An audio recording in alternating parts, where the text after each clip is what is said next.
छोटा सा कमेंट इसमें ना विनोद अग्निहोत्री से लेना चाहूंगा। आप इस बात पर अटके हुए हैं, एक सेकंड ब्रजमोहन भाई, अभी और सवाल बचे हुए हैं। ये कह रहे हैं चंद लोग हैं, कुछ लोग इनकी बात मानते, चंद लोग हैं, ये इन्फ्लुएंसर्स हैं, ये राइट विंग के बीजेपी के प्रचारक हैं। संदीप भाई, अगर फेसबुक पे या सोशल मीडिया पे कोई एक अनजान व्यक्ति कोई पोस्ट डाल देता है तो उसके खिलाफ तुरंत कार्रवाई हो जाती है। प्रधानमंत्री पर कोई लिख दे, मुख्यमंत्री भी कर दे, तुरंत हो जाती है कार्रवाई। शाहरुख खान इस देश के आइकॉन हैं, दुनिया में उनका नाम है। उनको जिस तरह से जलील कर रहे हैं ये लोग, जो ये सो कॉल्ड इन्फ्लुएंसर जो शाहरुख हैं, खान तो प्रतीक के तौर पर प्रतीक है भाई, वो मुसलमानों को जलील कर रहे हैं ना, और एक समुदाय को। शाहरुख खान के बहाने, हाँ, शाहरुख खान कि मुसलमान होता ही गद्दार है। बिल्कुल। और आपने इतने नाम लिए जो गैर मुस्लिम है, जो उससे जुड़े हुए हैं, उन पर किसी का नाम नहीं ले रहे हैं। हाँ। तो सवाल बांग्लादेश का विरोध नहीं है, सवाल ये है कि हिंदू मुस्लिम एजेंडा कैसे आगे बढ़ाया जाए। मुख्य रूप से ये है। बंगाल के चुनाव आ रहे हैं, उसको जो है नहीं हिम्मत है तो अडानी के प्रोडक्ट्स को बहिष्कार करके दिखाओ। ये उस पर मुद्दे में ईमानदारी नहीं है। मारिको को करके दिखाओ, hero MotoCorp, VIP industries, Emami, Dabur, Godrej consumer, Britannia, सब वहां पर माल बेच रहे हैं। कह तो रहा हूं, ये जो है, ये लोग इस मुद्दे को लेके ईमानदार नहीं है। ये तो अपनी रोटी सेक रहे हैं और किसी का एजेंडा लागू कर रहे हैं। क्योंकि बंगाल के चुनाव हैं और उसमें हिंदू मुस्लिम तड़का लगाना है, तो बजाय पॉलिटिकल पार्टी ने लगा के ये जो इन्फ्लुएंसर है सो कॉल्ड, जिनको आप कह सकते हैं नॉन स्टेट एक्टर्स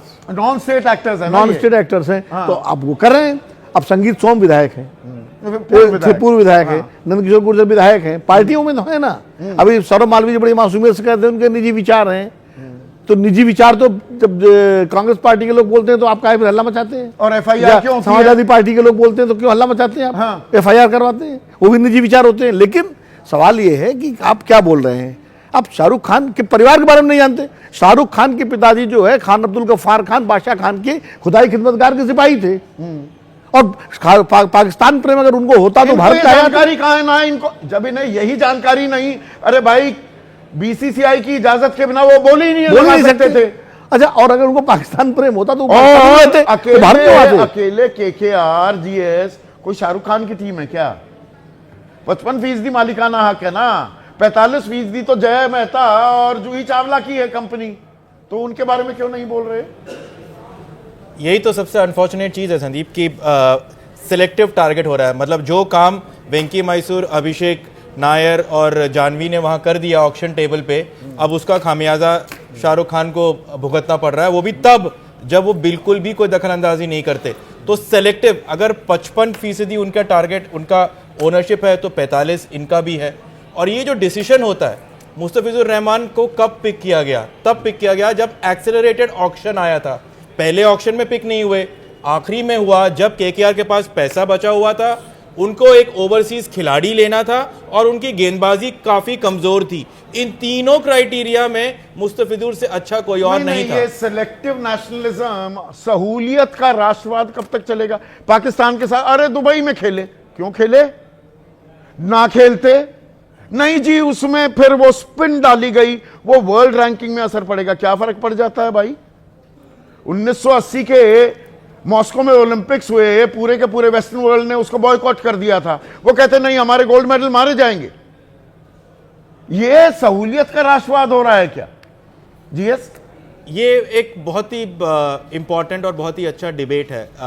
सेलेक्टिव चीज़ें जब हम उसको पिक करते हैं कि हम या तो आप उसके साथ हो या आप उसके खिलाफ हो, ये ज़रूरी है, इसलिए ज़रूरी है, ये करना है, वो करना है, तो फिर आप ना यहाँ के रहेंगे ना वहाँ के रहेंगे। फैक्ट ये है कि 2030 में आप कॉमनवेल्थ गेम्स खेल रहे हो, वहाँ पर बांग्लादेश आएगा। T20 वर्ल्ड कप आपने होस्ट करना है अगले महीने, वहाँ पर बांग्लादेश आएगा। ओलंपिक्स की आप बिडिंग कर रहे हैं, पाकिस्तान को तो आपने वैसे ही बैन किया हुआ है, अब बांग्लादेश को भी उस सूची में ऐड कर देंगे तो आपके चांसेस वर्ल्ड चैंपियनशिप के, कॉमनवेल्थ के सब चले जाएंगे। सहूलियत का राष्ट्रवाद की उसकी पोल खोलिए, टीवी चैनल्स पर भी क्या होता है दर्शकों, क्या आपने गौर नहीं किया?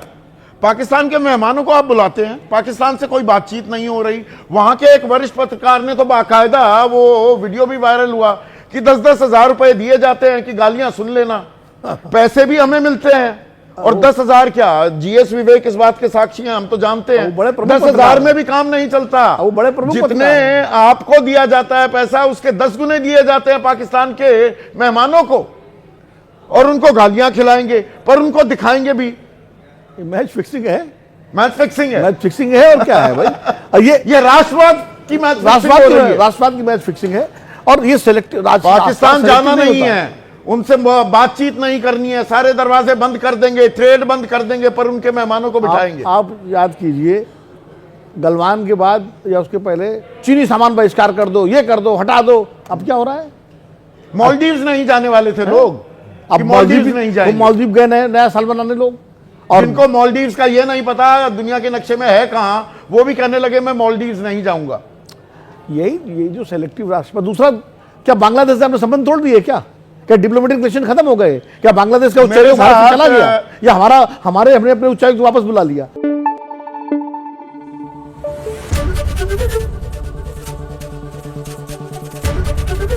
एबीपी न्यूज आपको रखे आगे।